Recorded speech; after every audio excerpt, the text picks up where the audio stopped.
good news. Gas prices are down, stocks are hitting all-time highs, and consumer confidence is starting to rebound. Good news for the economy means bad news for Donald Trump, and yup, folks, he's having another one.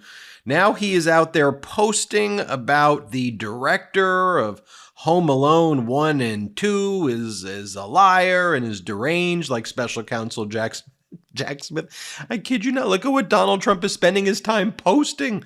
This is the leader of the modern day Republican Party, which has gone full MAGA. This is actually a post. I'm not making this up. This isn't AI. This isn't fake. This is what Donald Trump just posted. He wrote, 30 years ago, how time flies. Director Chris Columbus and others were begging me to take a cameo appearance in Home Alone 2. They rented the Plaza Hotel in New York, which I owned at the time. I was very busy and didn't want to do it. They were very nice, but above all persistent. I agreed, and the rest is history. That little cameo took off like a rocket, and the movie was a big success, and still is, especially around Christmas time. People call me whenever it aired. Now, however, 30 years later, Columbus? What, was that his real name? Put out a statement that I bullied myself into the movie. Nothing could be further from the truth. That cameo helped make the movie a success. But if they felt bullied or didn't want me, why did they put me in and keep me there for over 30 years? Because I was and still am great for the movie. That's why. Just another Hollywood guy from the past looking for a quick fix of Trump publicity for himself. Could you believe that's actually a yeah, actually I can believe that.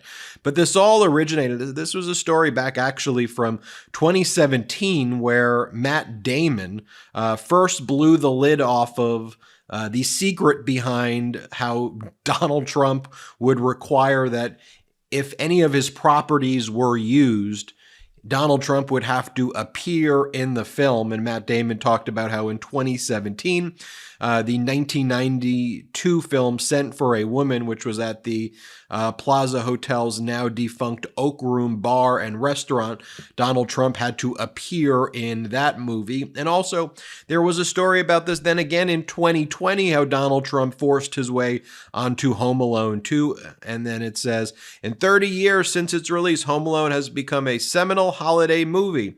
And it goes on to say, Macaulay Culkin himself called attention to Trump's cameo in a 2018 Reddit Ask Me Anything when he was asked which Home Alone he prefers. And Macaulay said, the first one was more fun because we didn't know what we were walking into and it was a lot less flying all over the place. It was all in Chicago, Culkin replied. Also, it had 100% less Donald Trump. It's a funny line by Macaulay Culkin right there. And then in a 2020 interview with Yahoo Entertainment, Chris Columbus explained how the cameo came into being. And Columbus said, well, it's very similar to what's going on today. We wanted to shoot at the Plaza Hotel. We had to shoot in the Plaza Hotel. A large percentage of the movie takes place in the Plaza Hotel. Every other location in New York, you pay a location fee. You get to use the location. So we approached the Plaza. The owner of the hotel is not the person who usually deals with this type of stuff. Let me just be clear. It's someone else, usually a manager, that deals with it. We get wind back that the only way we could get into the Plaza Hotel was if Donald Trump had a cameo in the movie. I was like, are you kidding me? He said, no, he wants a cameo. He wants a line. So we devised this thing because we needed to shoot in the Plaza.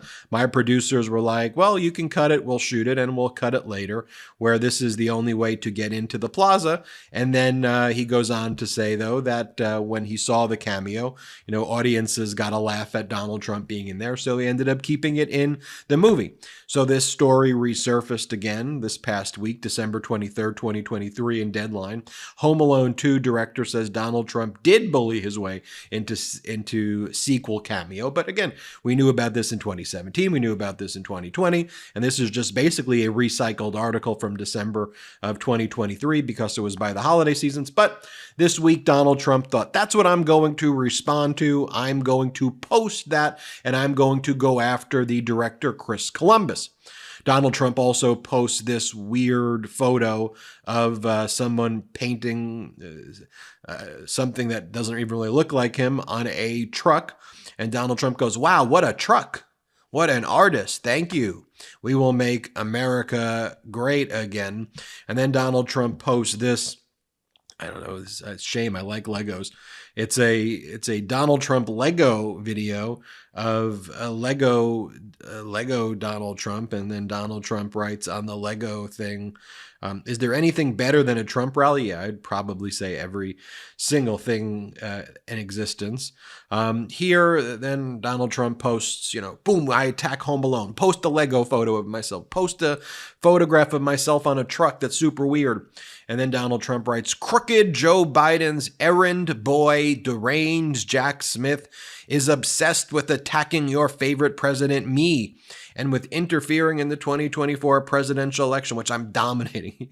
Good luck, by the way, in New Hampshire, where it looks like Nikki Haley's going to beat you, and where you're now claiming that the Iowa caucus is rigged against you and that Nikki Haley and DeSantis are cheating. That's what you posted recently. Sounds like a great degree of confidence from you, loser.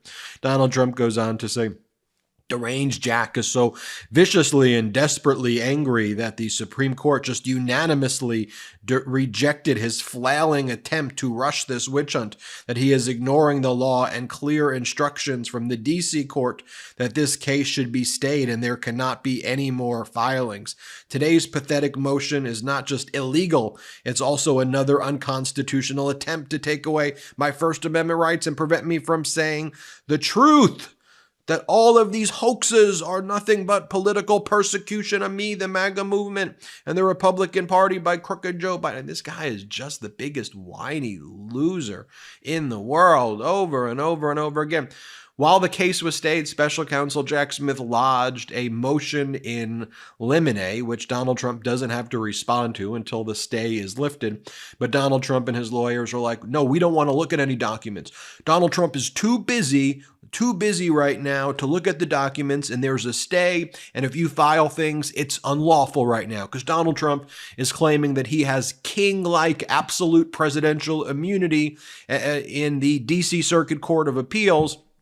And Donald Trump is also celebrating that the United States Supreme Court is not hearing on a direct appeal, but that it has to go through the D.C. Circuit Court of Appeals first, that the Supreme Court's not hearing Donald Trump's appeal. Donald Trump is rejoicing that the Supreme Court has basically said, "Hey, for now, we're not going to even hear Donald Trump's appeal yet. Let's see what the D.C. Circuit Court of Appeals does," when Donald Trump claims he has a slam dunk case before the United States Supreme Court. I mean, it doesn't get more pathetic than that. Oh, here's Donald Trump bragging about threatening and intimidating the Wayne County canvassers in Michigan.